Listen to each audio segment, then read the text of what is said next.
तो MP board की class 12th के विद्यार्थियों, देखिए आज के इस वीडियो में 7 मार्च के लिए भूगोल का एक क्वेश्चन पेपर हम सोल्व करेंगे।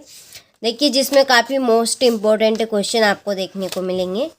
मैं आपको इस प्रश्न पत्र में देखिए ऐसे प्रश्न बताने वाली हूँ जिनके आपकी परीक्षा में 90% आने के पूरे चांस रहेंगे। तो सिलेक्टेड सारे प्रश्न आपके रहने वाले हैं इस प्रश्न पत्र में। तो चलिए वीडियो को शुरू करते हैं बिना किसी डाउट के, और सारे ही क्वेश्चन को सॉल्यूशन के साथ में कंप्लीट करेंगे। तो देखिए पहला प्रश्न है कि निम्नलिखित में से कौन सा एक विरल जनसंख्या वाला क्षेत्र नहीं है? दक्षिण पूर्वी एशिया। दूसरा है कि किस देश ने सकल राष्ट्रीय प्रसन्नता को देश की प्रगति का आधिकारिक माप घोषित किया है? भूटान। तीसरा है कि निम्न में से कौन सी रोपण फसल नहीं है? गेहूँ। चौथा है निम्न में से कौन सी एक अर्थव्यवस्था में उत्पादन का स्वामित्व व्यक्तिगत होता है? पूंजीवाद। पांचवा है कि भारत में नदियों की संख्या है 10,360। छठा है तांबे का सबसे अधिक उत्पादन किस राज्य में होता है? राजस्थान। ठीक है, चलिए इसके बाद में ये आपके इंग्लिश मीडियम वालों के लिए है। Choose the correct option and right. पहले का सी राइट रहेगा, दूसरे का बी, ठीक है, तीसरे का सी, और चौथे का ए, पांचवे का सी, और छठे का आपका ए रहेगा। ठीक है, चलिए आगे है अगला प्रश्न कि कुमारी ईसी सैंपल खालिस्तान देश की भूगोल वेत्ता है? इसका आंसर है अमेरिका या अमेरिकी। दूसरा है लोगों की संख्या और भूमि के बीच अनुपात को खालिस्तान कहते हैं। जनसंख्या घनत्व क्या कहेंगे? जनसंख्या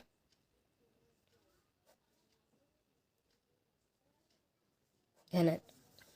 तीसरा है विकसित देश की जीवन प्रत्याशा खालिस्तान है अधिक।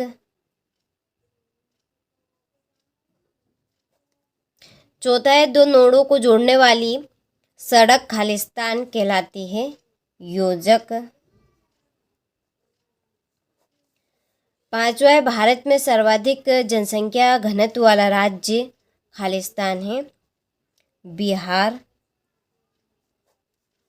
छठा स्मार्ट सिटी मिशन का उद्देश्य खालिस्तान को बढ़ावा देना है शहरों को। ठीक है, चलिए तो यहाँ से आप स्क्रीनशॉट लें। सेलेक्टेड सारे आपके प्रश्न हैं तो अच्छे से आप इनको कंप्लीट करें। यहाँ से आप इंग्लिश मीडियम वाले स्क्रीनशॉट लें, मैंने यहाँ पे आपके फिल कर दिए हैं। तो देखिए इस प्रश्न पत्र में आपको सारे सिलेक्टेड प्रश्न बता रही हूँ जो 90% आपसे परीक्षा में पूछे जाएंगे।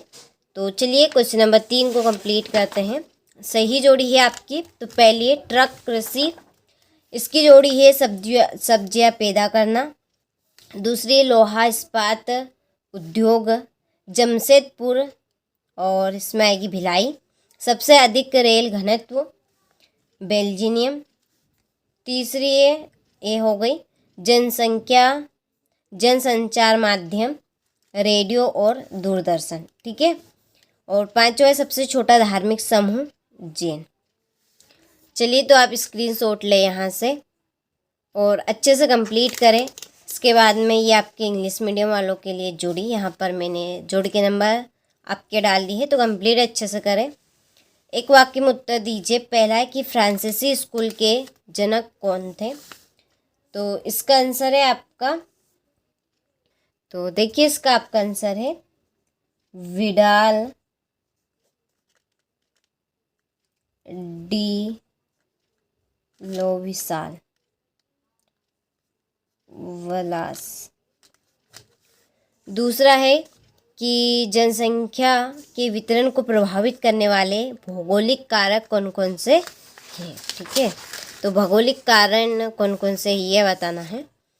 तो देखिए इसका आंसर है आपका पहला है, आपका यहाँ पे मैं नंबर डाल के लिख देती हूँ यहाँ पर। तो पहला है आपका जल उपलब्धता।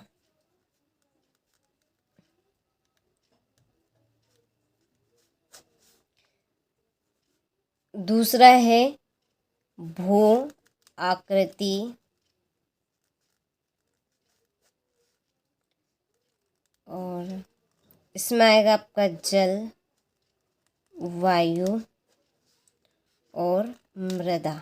ठीक है, यहाँ पे थोड़ी सी जगह कम है इसलिए मैं इस तरह से यहाँ पे लिख रही हूँ। तो इसका आंसर है आपका जल उपलब्धता, भूमि आकृति, जलवायु और मृदा। ठीक है, चलिए तीसरा है मानव विकास सूचकांक में भारत का विश्व में कौन सा स्थान है? तो इसका आंसर है 13वां। ठीक है, कौन सा स्थान है? 13वां।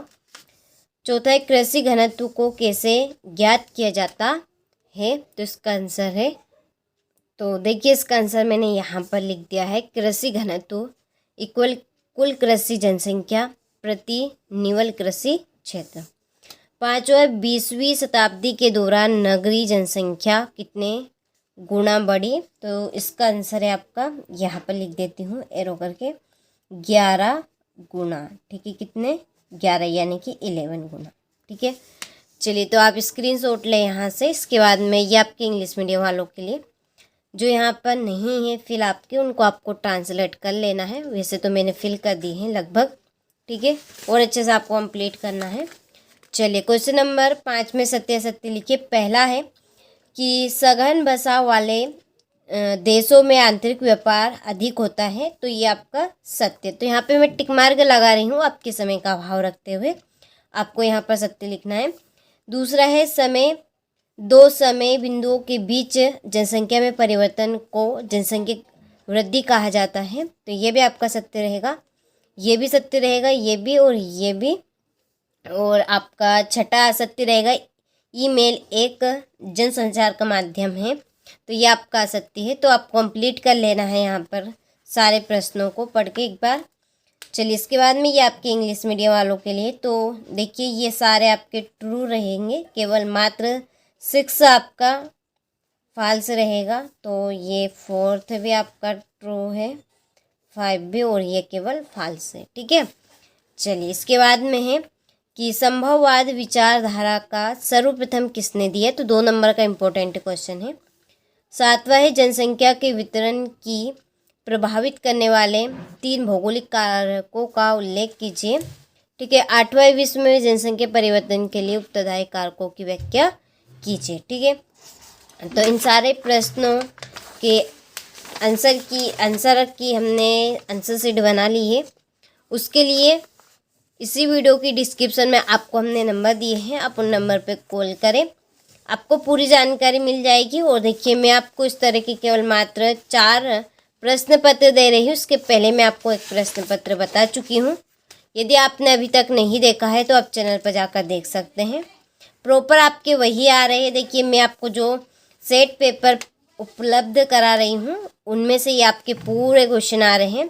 तो उसी तरह से आपके भूगोल के पेपर में भी हम पूरी मदद आपकी करेंगे और वही कंटेंट आपको देंगे हम जो आप परीक्षा में आ रहा है। ठीक है, जिस तरह से आपकी हिंदी और इंग्लिश के पेपर में पूरी मदद की है, पूरा कंटेंट हमारा फंसा था, पूरा आया था, तो उसी तरह से आप भरोसा रखिए आपका भूगोल का पेपर भी पूरा कंटेंट आएगा। ठीक है, चलिए तो स्क्रीनशॉट आपने सारे ही प्रश्नों का ले लिया होगा। तो देखिए इन प्रश्नों की PDF के लिए आप सभी कॉल कर सकते हैं, जो डिस्क्रिप्शन में हमने आपको नंबर दिए हैं, तो कॉल आप ज़रूर कर लीजिए, पूरी आंसर शीट आपको मिल जाएगी इस पेपर की। तो चलिए मिलते हैं आपसे अगले वीडियो में।